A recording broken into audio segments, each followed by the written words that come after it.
On Edu, Bodhi uses Imperial codes to allow them to land. Cargo shuttle SW06 requesting a landing pad. Transmitting clearance code now. Transmitting. Cargo shuttle SW0608.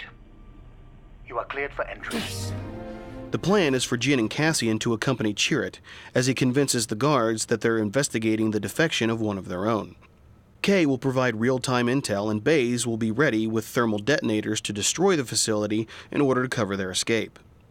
Before they separate, Baze says to Chirrut, "May the Force be with you," and Chirrut says that he'd rather have his brother at his side. Baze grumbles that he'll make a believer out of him yet, and everyone gets into position. Unfortunately, before they can steal the files, Krennic arrives to interrogate Galen. And once Jin sees her father, she can't look away. She watches as Krennic threatens Galen's co-workers to flush him out. Gentlemen, one of you betrayed the Empire.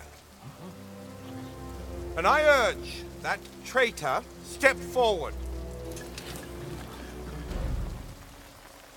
Very well, I'll consider it a group effort then. Fire! Stop! Krennic, stop! It was me! And Krennic is genuinely hurt by Galen's betrayal, saying that he put Galen in a position to defeat the rebels and provide security for the galaxy. Galen tells him that he's compromised that security. Krennic says, "I disagree." He says that the intelligence files have already been transferred to a more secure facility on Scarif. Then, instead of killing several valuable and loyal workers, Krennic just shoots Galen. Jin then shoots Krennic, and a firefight ensues. In the chaos, Jin makes her way to her father, and they reunite only for him to die in her arms. Stop us. Papa.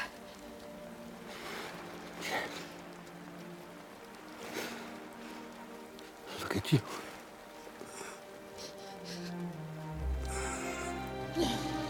No. Wounded, Krennic escapes in his ship, and Cassian gives the order to blow up the facility. As they make their way to Yavin, we get the scene between Cassian and Jin. In the original, Jin had good cause to hate the rebels after their attack killed her father. But in the very next scene, she's rooting for the Alliance and giving them a pep talk. It didn't make any sense. So, in this scene, Cassian is the one pissed at Jin for selfishly jeopardizing the mission. But instead of being defiant, Jin is chastised. She realizes that Cassian is right, and that the only way she can get justice for her father's life and death is to finish what she started, which leads directly to the meeting of the whole Rebel Alliance. The scene goes the same, with the Rebel leaders not agreeing on what to do.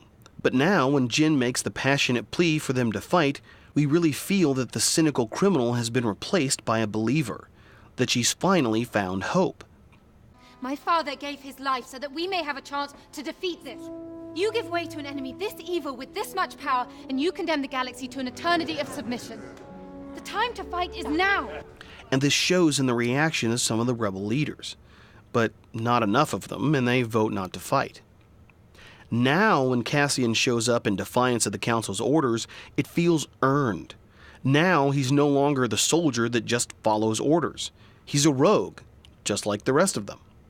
He asks for volunteers, and the soldiers step up along with Bodhi. Chirrut and Baze volunteer, with Baze saying that it's the will of the Force, and Chirrut just chuckling.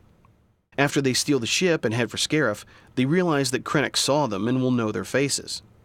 And Jin says they might be able to use that to their advantage. So, on Scarif, as the inspection team comes out to meet them, Cassian asks Jin if she truly thinks the plan will work. She tells him that if they trust each other enough to risk everything, it might. Then, Jin and Cassian are let out in binders as captured prisoners from the Edu attack, followed by K2 with Chirrut and Baze dressed as stormtroopers, and are led to the detention area. Once there, they take out their guards and make their way as a team to the file archive. The rebel volunteers start the distraction, and Krennic deploys the garrison.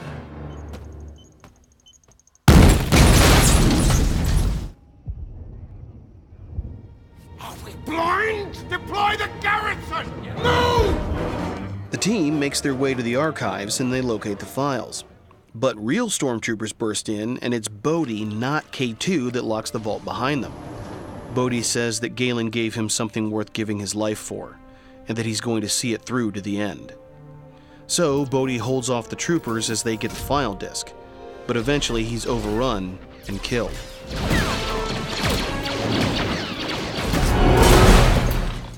The team is climbing down the tower when Krennic finds them and attacks, but while protecting Jin, Kay is destroyed. They need to get the file disk out, so they run across the beach as a team and make their way toward the landing pad. Along the way, they get shot up pretty bad by the Death Troopers and get pinned down.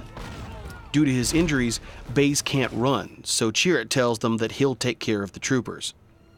Baze realizes what his brother is doing and tries to talk him out of it. But Chirrut just smiles and says that Baze finally made a believer out of him. We then get the I am one with the Force and the Force is with me scene. Only now, Chirrut has developed his faith over the course of the movie after seeing the sacrifices the others have made. He stalls the enemy long enough for the team to escape and goes down in a blaze of glory.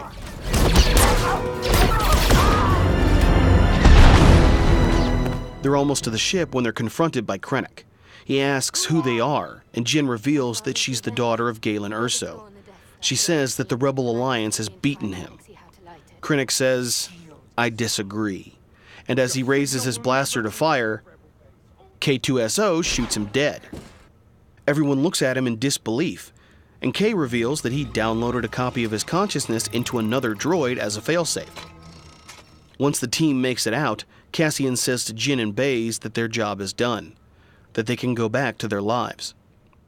Jin asks Cassian how he's going to smuggle the disk back to the Rebel Alliance.